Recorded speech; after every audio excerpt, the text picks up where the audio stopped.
What is your reaction to the story? This was the plan from the beginning. First of all, we have a plan supported by the Arab world after the summit, supported by the majority, the vast majority of the international community, including the UK. The plan goes like this. We need to uphold the ceasefire. It was a US-mediated ceasefire that would have seen all hostages released. If Israel was after their own hostages, they would have been home by now. That would see the unhindered access to humanitarian aid under the supervision of us, the Palestinian government, and the international organizations.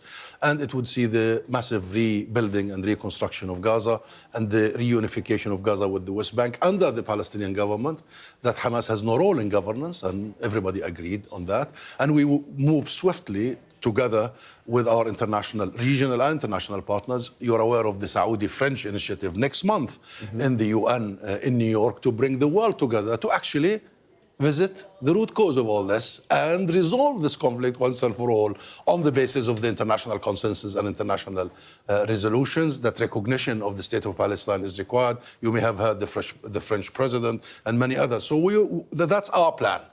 However, Netanyahu has another plan. And it's clear the plan has nothing to do with hostages. Actually, Israel is targeting their own hostages.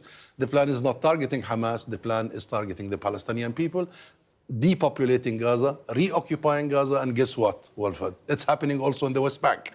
You are aware what is happening in Jenin, in Tulkarem, depopulating tens of thousands of people, destroying refugee camps, infrastructure. So this is the plan. And the question is, how on earth can Israel advance its plan up against the rest of the world? Well, there's a lot to get to there, but let's pick up on your final point first of all, because yesterday the Prime Minister spoke to the President of France, President Macron. A spokesperson said they had deep concern at the recent developments and that they agreed a renewed peace process was required. Is that enough? I mean, you asked the question, how can they proceed if the international community is against it? Is the international community, is Prime Minister Starmer doing enough in your eyes? Much more is needed, absolutely. We've just concluded a visit by my Prime Minister, and there were a lot of conversations about this, about moving in a different direction, about the need of the international community, including the UK, to enforce international law rather than call for it. So if you want to enforce this, stop calling and asking Israel to abide by international law. Enforce it. And this requires sanctions on the illegal practices, including the settlements and the settlers. This requires arms embargo. This requires accountability against all war criminals and respecting the independence of the International Criminal Court. And this requires the recognition of the state of Palestine. If you want Netanyahu to listen, take action. Do you think that this plan, as was announced, and we'll have to see exactly how it manifests, comes with the explicit approval or implicit approval of President Trump? And is that really what matters here, as much as you might like to see more from Prime Minister Starmer? Well, we know that Netanyahu will not be able to do what he's doing without the support of the US. And remember, when President Trump and his team asked Netanyahu to stop in January, they did stop immediately. A ceasefire was achieved. And we saw the beginning of exchanging hostages. We saw the beginning of resolving this situation.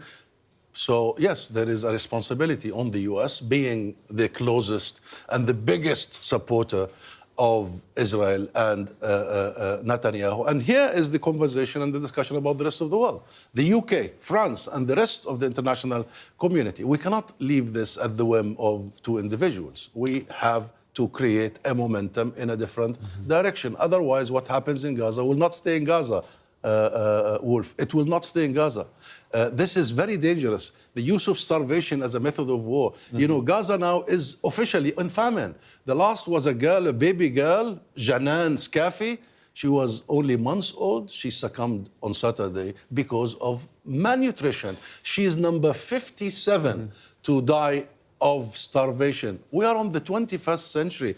To starve an entire population, displace an entire population, and announce it that this is your policy, and now you want to depopulate again to the south and reoccupy Gaza. So there is no conversation here. We need to create an opposite force. Sorry. We have to create an opposite force to this force of complete and utter zero-sum game by Netanyahu and his coalition. I want to talk about the humanitarian situation in just a moment, but I guess to come back to one of, if not the key causes for where we are, and it's a question I feel like we've asked so many times, and forgive me for asking it again, but you must regret that all of the hostages have not been released? Would that change things? I would have wanted, of course, from day one, we all wanted the hostages to be released. We always said that we also, Palestinians are hostages to Israeli system of oppression. We have thousands, Wolf. We have more than 15,000 now being grounded, mostly without charge, without trial. Some of them are children. So we wanted that to happen, and it started to happen since the ceasefire agreement in January. But Netanyahu is not interested in the hostages. Ask the families of the hostages. He is interested in this moment of time to advance his ideological agenda together with Ben Gvir and Smotrich. That agenda believes in one thing. There is no place for the Palestinian people. They must be annihilated, exterminated by the use of food, by the use of medicine, by the use of direct murder. And look at the numbers. This is, and not just in Gaza, it's all over, wherever Palestinians are. So this is rather all these pretexts about this and that, release the hostages. You think Israel seriously just interested in that? I mean, it doesn't add up. It does not add up. Of course, that is not Netanyahu's stated aim, and they would deny some of the framings there that you've mentioned. Tell us the situation at the moment on the ground, the humanitarian situation. It's apocalyptic. You know what? It's post-apocalyptic. It's people, and I am from Gaza. I speak to my family and I speak to my friends. I'm from Rafah. I was born in Rafah. Rafah is completely annihilated, totally destroyed, demolished. Like, I have seen images of Rafah, aerial images. This is the city I grew up in. I dread the day I go back. I could not realize or relate to any of the streets that I used to. This is unimaginable that an entire population will go through this for this long. For this long, 19 months, total besiegement, denial of entry of basic needs, forcing them to be displaced. 1.9 million of the 2.3 million are now displaced, not only once or twice, more than 10 times. And Netanyahu now and the government asked them to be displaced again. And then, you know, the bombardment, the carpet bombing on a daily basis.